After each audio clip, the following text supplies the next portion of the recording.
2018 Range Rover Velar car review. The good points of 2018 Range Rover Velar: finely styled, fantastic composure with all the air springs, dramatic interior. The bad points of 2018 Range Rover Velar: supercharged V6 feels archaic, the intense touchpad control stack isn't intuitive, copper is Evoque returning out as a possible ochre or accent color. The Velar badge was obviously a simple ruse made of parts VIN Rover letters, as well as in 1970, whilst the who released the raw, Brobdingnagian, live at Leeds, Land Rover's erstwhile Velar come to European showrooms since the Range Rover. That single, oddball model has since expanded to your full line of SUVs, offering sets from the citified dartabout Evoque with a brand-eponymous long-wheelbase Clydesdale appointed as opulently as anything this side of BMW's Rolls-Royce operation at Goodwood. The punk meets the Godfather. While the main Range Rover defined a segment that, right at that moment, nobody in America was quite sure needed defining, using the new Velar vehicles now as playing catch-up, patching and opening in its lineup that customers could possibly have filled with a Lexus RX, a BMW X3, or perhaps a Mercedes-Benz GL at Class Namal Class. Previously, those bent on buying British on this class were relegated for the Land Rover LR3 LR4, a trucky, body-on-frame contraption which has taken on the look of a shrunken Ford Explorer having its redesign for your 2017 model year, with a name exchange signal of discovery.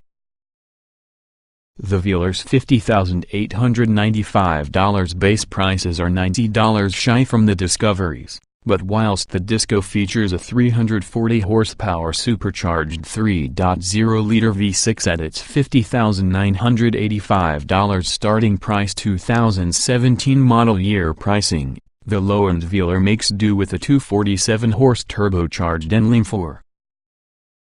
If you can't live without the blown 6, be ready to spend no less than $65,195 to secure a 380 horsepower variant inside the Velar S. A 180 horsepower turbodiesel 4-cylinder with 317 lb-ft of torque is available, in case you prefer their combustion much more unrefined. Designed since it was to split the real difference between the Evoque as well as the Range Rover Sport, the Velar appropriately resembles an electronic digital morph between your two vehicles captured at its exact midway point. The new machine features small huge chopped-up greenhouse set atop an even more lithe, elegant version on the Sport's lower section. Although rich with detail, the graphics don't feel overwrought or exaggerated, and people who aren't fond in the trendy copper accents can opt with the black exterior package, obtaining the dark monochrome offset to your chosen body color. Going mobile.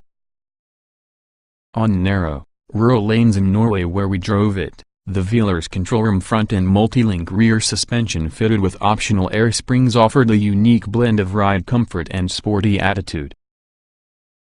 The only real letdown was the supercharged V6, which felt a little coarse, unrefined, and slightly bovine in tone, a far cry looking at the snotty, spitting character in Jaguar's F-Type race car.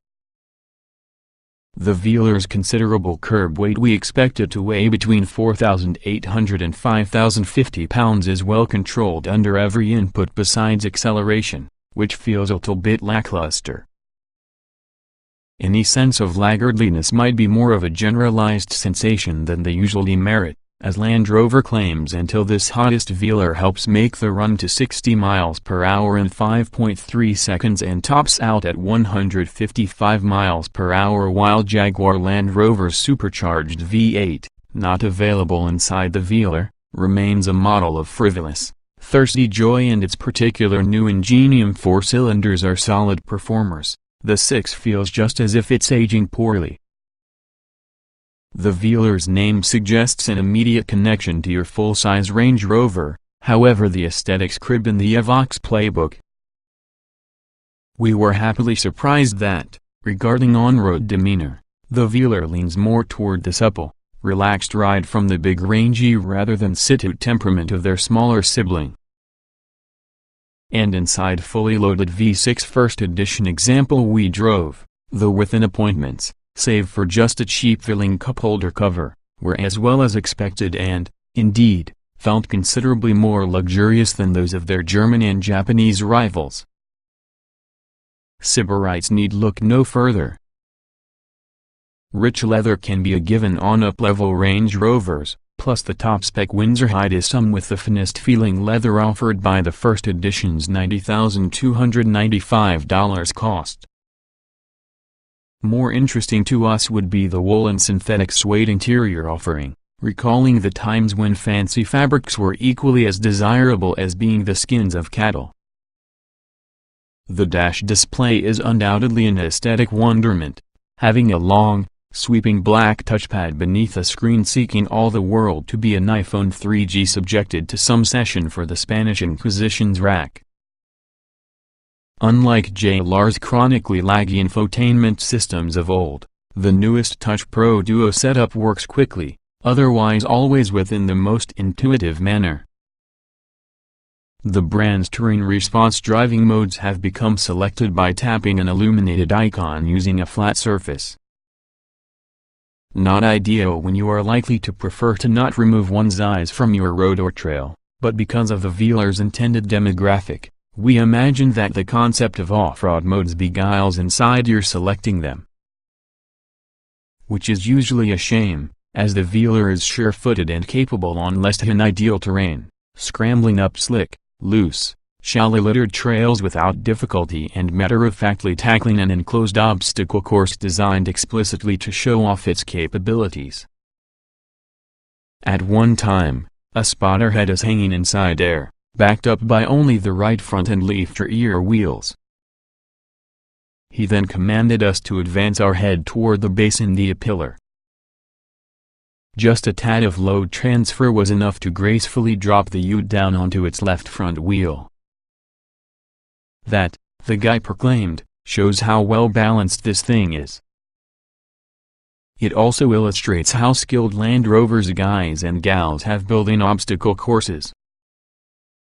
While you might not deign to retrace old Camel Trophy routes from the Velar, especially within the first edition's flashy 22-inch wheels, it's got more than enough four-wheel moxie to meet buyers. The kids are alright.